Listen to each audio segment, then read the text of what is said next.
नमस्कार। जैसे आप देख रहे हैं कि बिहार ईंट निर्माता संघ का आज काफिला बापू सभागार की तरह जा रहा है और पूरी तरह से यहाँ से हम दिखाएंगे कि यहाँ पे सैकड़ों या हजारों की संख्या में जाने जो अलग अलग क्षेत्रों से गाड़ियाँ आ रही हैं और पूरी तरह से जाने तो यहाँ से पूरी तरह से काफिला ही काफिला दिखाई दे रहा है। और आगे हम चलेंगे, आगे कुछ लोग यहाँ के जो पदाधिकारी भी हैं उन लोग से ही बात करेंगे, विशेष करके बात करेंगे कि किस के लिए किया जा रहा है, साथ के साथ इन लोग का मुख्य मांग क्या है। मुख्य मांग को लेकर भी बात करेंगे। जैसे बहुत सारे पदाधिकारी जिला लेवल पे भी आए होंगे, बिहार लेवल पे भी आए होंगे, उन सभी लोगों से हम विशेष करके बात करेंगे कि इन लोगों का मुख्य मांग क्या है और साथ के साथ ये मांग क्यों कर रहे हैं। जैसे कुछ लोग हमारे साथ मौजूद हैं। सर, आपका नाम क्या हुआ? नागेंद्र तिवारी, लाल ईंट। आप कहाँ से आए हुए हैं? छपरा से आए हुए हैं। आप लोग का मुख्य मांग क्या है? भाई हम लोग तो भूखे मर रहे हैं, बालू बंद हो गया है, ईंट का बिक्री नहीं है, ओवरलोड पर पुलिस बहुत ज़्यादा तंग कर रही है, गाड़ी चलने भी नहीं दे रही है। मुख्य मांग हम लोगों के लाल ईंट बंद के कगार पर है। सरकारी लाल ईंट सरकार की केवल बंद कर दिया। यही 5 से 7 मांग है, उसमें हमारे मंत्री लोग आ रहे हैं। देखिए हमारे सचिव हैं, बात कर लीजिए। सर, आपका नाम क्या हुआ? राजेंद्र सिंह। सर, अगर देखा जाए तो विशेष करके आप लोग इसके पहले भी ऐसा कोई भव्य प्रोग्राम या कोई सभा नहीं किए थे, एकजुट का परिचय नहीं दिए थे। ये विशेष करके देखें तो एक इतिहास रचने जा रहे हैं जहाँ पे हजार भट्ठा मालिक, ईंट जो चिमनी मालिक हैं वो लोग पहुँचेंगे। क्या लग रहा है? इसके पहले भी हम लोग पटना में बहुत बड़ा रैली किए थे जिसमें सरकार के बहुत से विभाग के लोग उपस्थित थे। उसमें बहुत से मांग सरकार के लोगों ने माना, लेकिन अभी चिमनी के साथ सरकार सौतेला व्यवहार कर रही है। लाल ईंट दुनिया का सबसे बढ़िया ईंट में आती है। अंग्रेज के ज़माना से अभी तक जो पुल बना है लाल ईंट से कभी टूटा नहीं है। लाल ईंट पर ये लोग प्रतिबंध लगा रहा है कि रोड में नहीं लगेगा, नाली में नहीं लगेगा, नाला में नहीं लगेगा। ये बात। दूसरी बात कि सरकार द्वारा बालू का जो समस्या है इस पर सरकार का अभी तक भी इतना कोशिश करने के बाद भी नियंत्रण नहीं हुआ है, जिससे आम आवाम को तकलीफ हो रहा है, जिससे ईंटा की बिक्री कम है। हम लोग उजला बालू लेते हैं, खनन टैक्स देते हैं, बालू का टैक्स देते हैं, फिर भी हम लोगों को गाड़ी पकड़ा जाता है। ट्रैक्टर है जिसे हम लोग ईंटा ढोते हैं, उस पर 1500 ईंटा जाता है जिसका 60 टन वजन है। 5 टन में ट्रैक्टर पास करता है लोग। अभी पता चला है कि सरकार ने के विभाग ने इसको परिवहन विभाग ने मान लिया, लेकिन अभी हम लोगों को 10-11 मांग है जो कम से कम बिहार के लिए। तो एक जानिए कि इतना बड़ा मजदूरों के लिए जो सरकार कहती है कि मजदूर का पलायन हम रोकेंगे, लेकिन वो पलायन जान के कर रहा है लोग भाटा बंद करा के। जब लाल ईंट नहीं बिकेगा तो ऐसा कोई भाटा नहीं जिस पर 500 से कम लोग मजदूर काम करते हैं, जो सालों भर उनका बाल बच्चा जीता है। ऐसे सरकार के रवैये से हम लोग जा रहे हैं बापू सभागार में। आज हम लोग अपनी बात को रखेंगे और सरकार को तो मानना ही होगा, क्योंकि लाल ईंट बंद होने से तो तमाम लोग परेशान हो जाएंगे। इसलिए लाल ईंट को चलाना होगा और सब काम में चलना, सरकारी काम में भी लगाना होगा।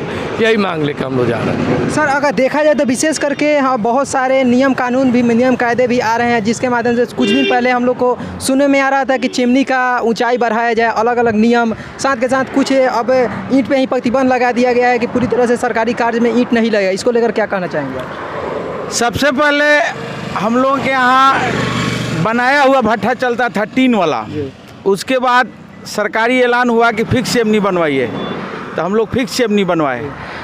अगले बरस ऐलान हुआ कि जिग जाग चिमनी बनाइए, ऊंचाई 135 फुट कीजिए, तो ये कीजिए वो कीजिए। फिर हम लोग 50-50 लाख रुपया लगा के जिग जाग चिमनी बनवाए। सरकार की ये नीति है कि चिमनी वालों को परेशान करो, और जिग जाग चिमनी हम लोगों ने से सरकार ने बनवा दिया और अब ऐलान कर दिया कि सरकारी योजना में लाल ईंट नहीं लगेगा। हम लोग सरकार को कोई भट्ठेदार ऐसा नहीं है जो कम से कम 3 से 4 लाख रुपया सालाना टैक्स नहीं देता है। हम लोगों को कोई सुरक्षा नहीं है, कोई बैंक से लोन नहीं है, जबकि हम सारे लोग इनकम टैक्स पे ही हैं, सेल टैक्स पे ही हैं।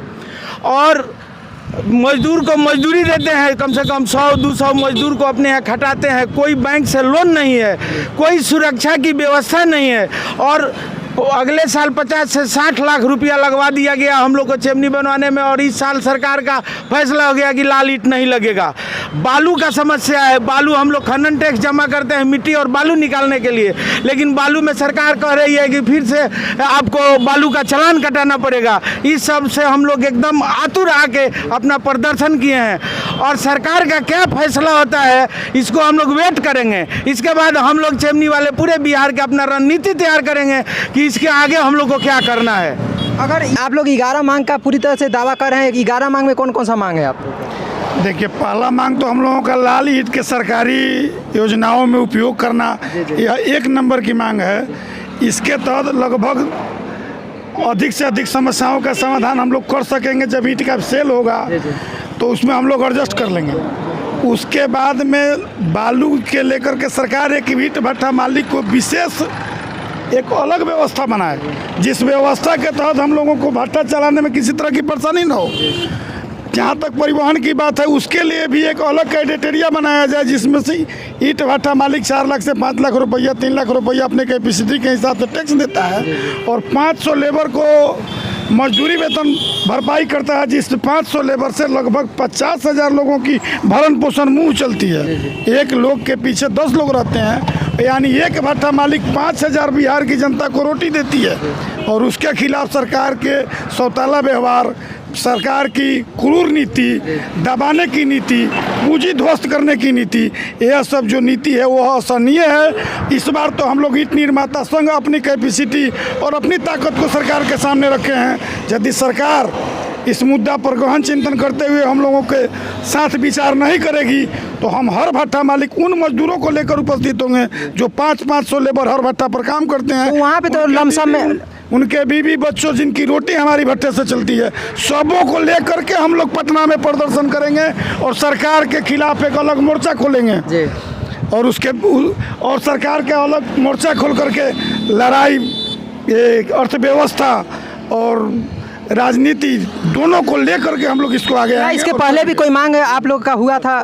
देखा जाए कि सरकार अगर ये 11 मांग को आप लोग पूरी तरह से नहीं मानती है, तो इसके बाद आप लोग का क्या रणनीति होगा? हम लोग ईंट बनाने वाले व्यवसाय हैं। अगर सरकार हम लोग की मांग को नहीं मांगा तो हम सरकार को हम लोग ईंट से ईंट बजा देंगे, ईंट में ईंट बजा देंगे। सरकार को किसी भी सूरत में हम लोग की बातों को मानना होगा, नहीं तो सरकार को हम लोग ईंट से ईंट बजाकर खटिया खड़े कर देंगे, और हम लोग सारे मजदूर को लेकर आंदोलन के रूप में छिड़ जाएंगे। जहाँ 20% आज हम लोग रोजगार देते हैं, आज रोजगार की कैपेसिटी देखा जाए तो बिहार में बिल्कुल नहीं है। ईंट उद्योग ही है जो व्यवसाय बेरोजगारिता को रोजगार दे रही है, और सरकार हम लोग के साथ जो तानाशाही कर रखी है, उस तानाशाही को हम लोग नहीं चलने देंगे। जैसे मजदूर लोग का पूरी तरह से कहना है कि आने वाले दिनों में, जैसे आज हम लोग पूरी तरह से बिहार के अलग अलग जिलों से पूरी तरह हजारों की संख्या में जा रहे हैं, अगर सरकार इस पर जल्द से जल्द अगर कुछ प्रक्रिया नहीं निकालती है, तो आने वाले दिनों में हम लोग मजदूर को लेकर और पटना के गांधी मैदान जैसे पूरी तरह से पटना को हम लोग जाम कर देंगे, और पूरी तरह से हम लोग 20% कम से कम रोजगार देते हैं, उस रोजगार को पूरी तरह से हम गहन करेंगे। मेरे सहयोगी उमेश कुमार यादव के साथ मैं अनिमेश सिंह, टसन न्यूज।